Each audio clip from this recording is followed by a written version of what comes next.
Paul Goldberger is currently the contributing editor at Vanity Fair magazine. He was previously the architecture critic for the New Yorker magazine and the New York Times. He also holds the Joseph Urban Chair in Design and Architecture at the New School in New York City. He was formerly Dean of the Parsons School of Design. We've invited him to moderate this symposium as he has long lectured and written on the topic of designing in historic environments and the relationship between old and new buildings. From participating in a National Trust conference on the topic in 1980 to discussing it in the latter chapters of his recent book, Why Architecture Matters. And he is the champion, in his words, of, quote, preserving the visibility, end quote, of time, and contributing to, quote, the ever-continuing past, end quote. That he is well-versed in the topics of historic preservation and cities, which are at the heart of today's discussion, is evident in his role as a trustee of both the National Trust for Historic Preservation and the Forum on Urban Design. It is also notable that he received the New York City Landmarks Preservation Commission's Preservation Achievement Award in recognition of the impact of his writing on historic preservation in the city. Please join me in welcoming Paul Goldberger for his presentation this morning, Place, Time, Architecture, Setting Out the Issues of the Day. Paul. I'm pleased to be here to add a few words of welcome and to thank Jim Cuno and Tim Whalen for welcoming us to the Getty. Susan McDonald and Sarah Lardenoy and Randy Kilzer and their colleagues at the Getty Conservation Institute for conceiving of this event in the first place, and then for so gracefully undertaking the long labor of planning and organizing it and getting us all here today. Now, since you'll be spending so much of the rest of the day looking at what I suspect by late afternoon will have totaled several hundred images, I will spare you more of them at this moment. And instead, I'll just try to say a few words to set the stage for the issues that will drive the discussions of the day and, I think, the presentations by the 5 distinguished architects that are the heart of today's program. Our title, Minding the Gap, the role of contemporary architecture in the historic environment, presumes, by its very wording, that there is a gap, a break, a discontinuity between what we build today in a historic environment and the buildings that make up that historic environment. Now, to some people, this is merely an obvious fact, a tautology. Of course there is a discontinuity because the context is already there and what you are planning to build is not yet there. So they must be disconnected in time, if not in any other way. But that obvious truth tells us very little. It does not tell us whether this discontinuity is a good thing, something architects should strive to emphasize and articulate in their work, or whether it's a bad thing, something architects should aspire to minimize.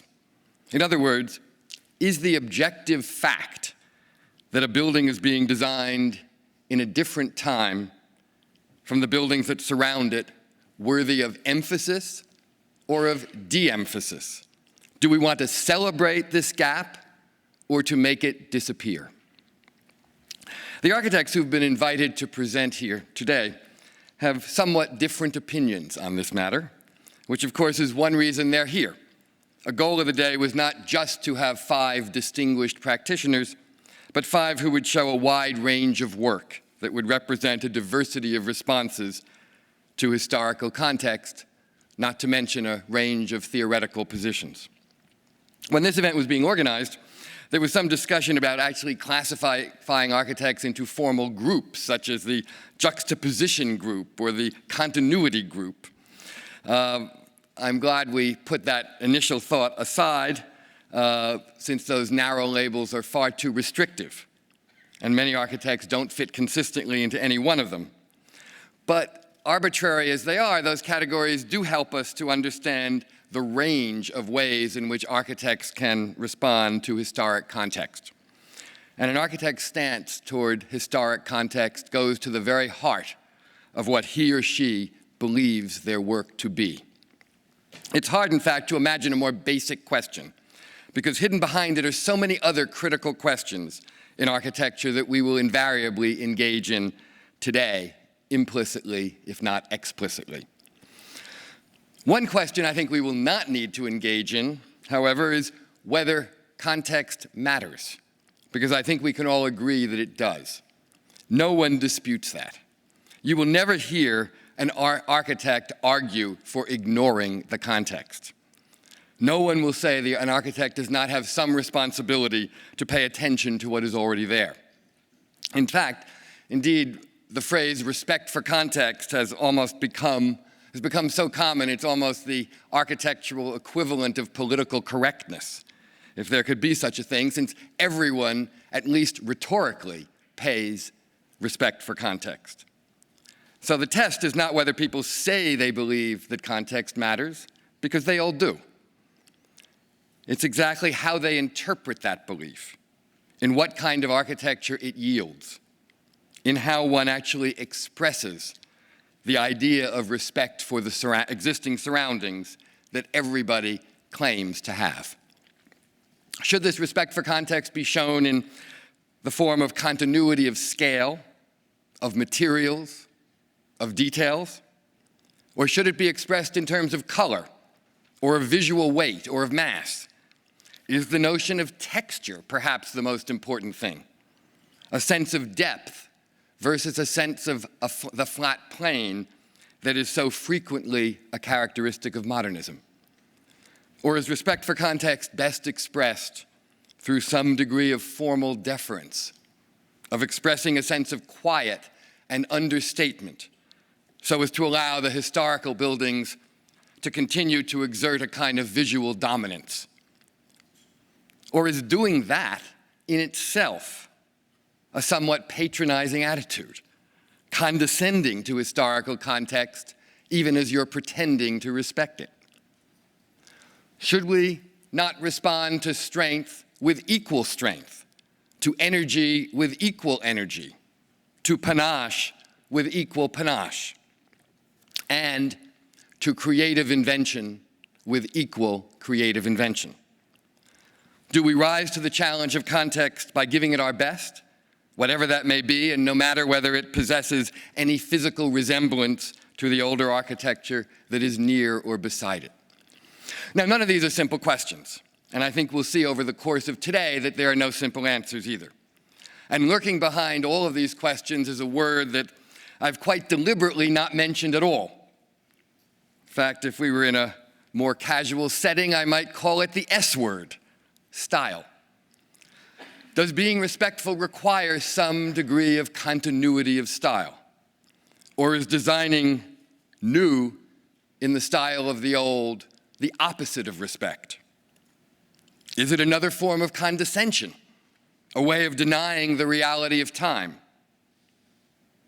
of pretending that this very basic fact with which I began, the undeniable truth that what is already there constitutes then, and what you are designing constitutes now, and that then and now are not the same thing? Is it a way of denying that simple and unavoidable truth? And that, in turn, opens the door to yet another question, one that I suppose will never go away, since it's obsessed architects for the last century, if not for much longer, and has been used as an excuse to justify everything from great world-changing architecture to foolish and trivial self-indulgences. And that's the notion that a particular time ought to be represented by a particular way of making architecture. The style for the time, the Zeitgeist, call it what you will. The idea that there is a new way that is right and proper because it is of the time, and that anything else is wrong or mere nostalgia, sentimental at best, dangerous at worst. This has been the rationale behind so much of modernism. It's been articulated with passion and sometimes even with eloquence by Louis Sullivan, Frank Lloyd Wright, Le Corbusier, and on through the 20th century. Siegfried Gideon in Space, Time, and Architecture, a book whose title I've deliberately twisted to yield the title of this talk, Place, Time, and Architecture, surely thought so. We live in a new age, and therefore we need a new architecture, he argued, summing up the view that was held by so many modernists. But is this actually so? What, after all, is a time? Is it defined only by its avant-garde, by its cutting edge? If we look back exactly 100 years, I think the most important buildings to have gone up in New York, and perhaps even in the country, in 1913, were Grand Central Terminal and the Woolworth Building, neither of which represented modern in the sense of how we normally define modern architecture. Grand Central was a Beaux-Arts train station, the Woolworth Building a skyscraper sheathed in terracotta Gothic detailing. Both buildings appeared, and historians have generally considered them to have looked backward more than they looked forward. But if we move beyond the S word and think of these buildings in terms other than style, each represented something bold, something new, and something that remade rather than deferred to its historical context. Grand Central was a triumph of engineering that brilliantly invented the concept of air rights and multi-block urban development. This building, with its traditional Beaux-Arts detailing, truly remade the world of large-scale urban development and changed Midtown Manhattan.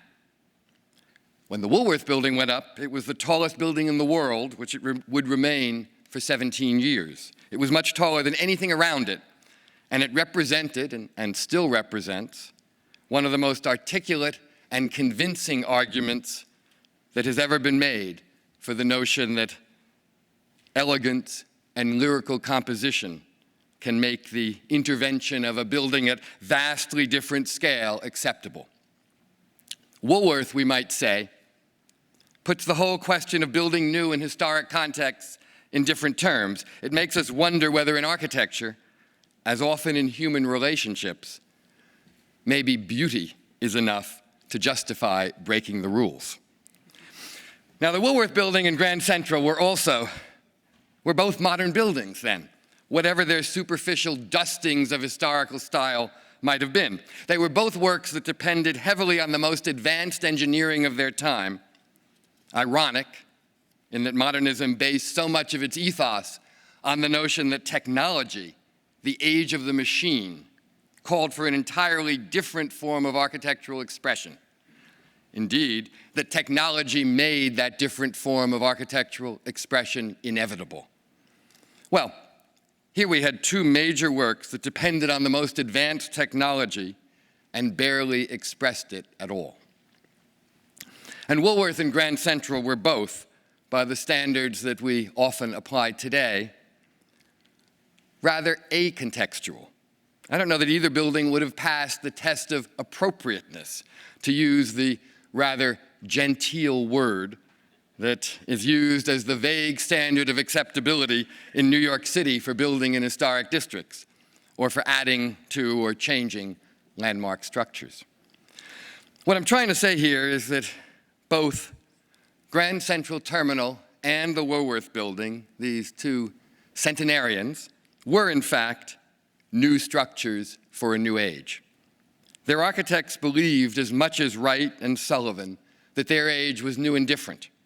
They just chose to make their new architecture in a different way, a way that, while new and bold in certain conceptual ways, and in the larger vision of the 20th century city that both buildings represented,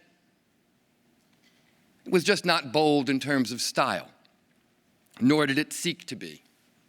Style, the S word, was the least significant factor guiding the design that Reed and Stem and Warren and Whitmore created for Grand Central and Cass Gilbert for the Woolworth Building. What these architects sought was less an architecture of space and time than an architecture of place, an architecture that sought sought comradeship, if we can call it that, with its physical surroundings, more than with the buildings that were actually its immediate comrades in time. That didn't mean necessarily architectural similarity to their physical neighbors. As I've said, both buildings were somewhat acontextual in that sense. But they were both constructed with a clear sense of the symbolic role that they would have as iconic forms within their physical neighborhoods, as structures that would be seen as parts of larger compositions, as buildings that would inevitably be connected, and ultimately, to a significant degree, judged by the way in which they related to what was around them. Grand Central was quite literally conceived as the centerpiece of a larger effort of urban design, Terminal City, that was as important an act of urban design as the City Beautiful movement that slightly preceded it, but a very different and in many ways more innovative one. But Woolworth, too, would connect to context in an entirely new way, since it was part of a larger composition produced by different architects working across time. Not the normal urban composition of the street, but a new kind of composition altogether, the composition of the skyline. Here, Cass Gilbert interpreted context at a different scale and with profound implications. But the key thing about both of these examples from a century ago is that they anticipate a key issue for us today, which is the whole idea of place, of making of place, and the recognition that every building in every urban setting is not just an individual work of architecture. It is also a contributing element to the making of place. And what goes without saying, of course, is that what it contributes is not necessarily positive. New architecture can help make a place whole and strong and appealing, and it can also be a damaging element to a place that has long existed, compromising what has brought satisfaction and joy to people over long periods of time. Buildings exist in space, but they inevitably represent time. That underlies all that we will be grappling with over the course of today. The architectural historian of the Renaissance, Marvin Trachtenberg, explored this in a particularly meaningful way in his provocative and important book published a couple of years ago, Building in Time, From Giotto to Alberti and Modern Oblivion, in which he argued that it was only from around the time of Alberti in the 15th century that we began to think of buildings as whole and perfect objects, complete and contained unto themselves. Only then, Trachtenberg has said, was the notion of time seen as somewhat alien to the making of architecture. Before Alberti, the creation of a work of monumental architecture was seen as the work of several generations.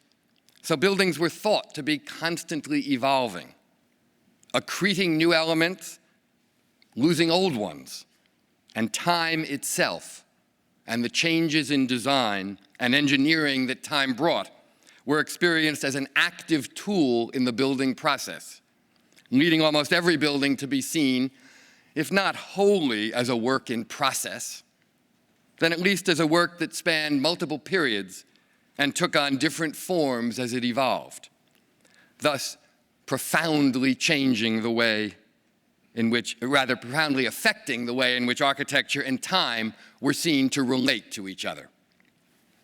In fact, Trachtenberg proposed that architecture be considered in terms of two separate kinds of time, which he describes as the actual time of the building itself and the time of what he called the life world of the building, which we might also think of as construction time and cultural time.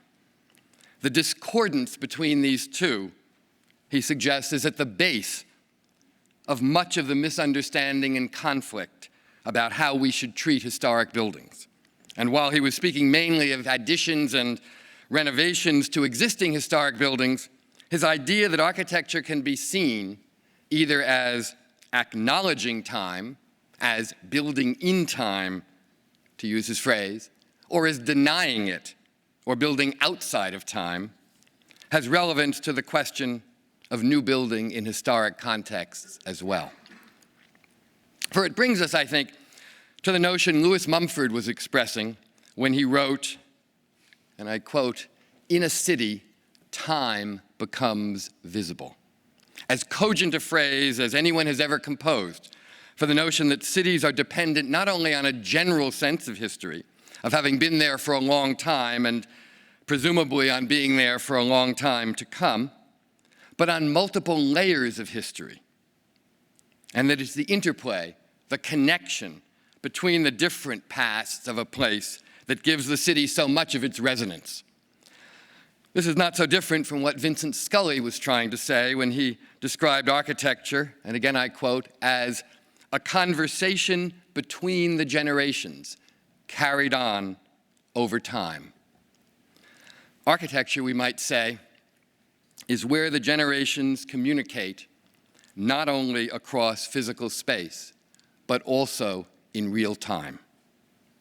How they communicate and what they have to say to each other is the subject of the rest of this symposium, as 5 distinguished architects present their work and discuss it in terms of the issues we've been talking about.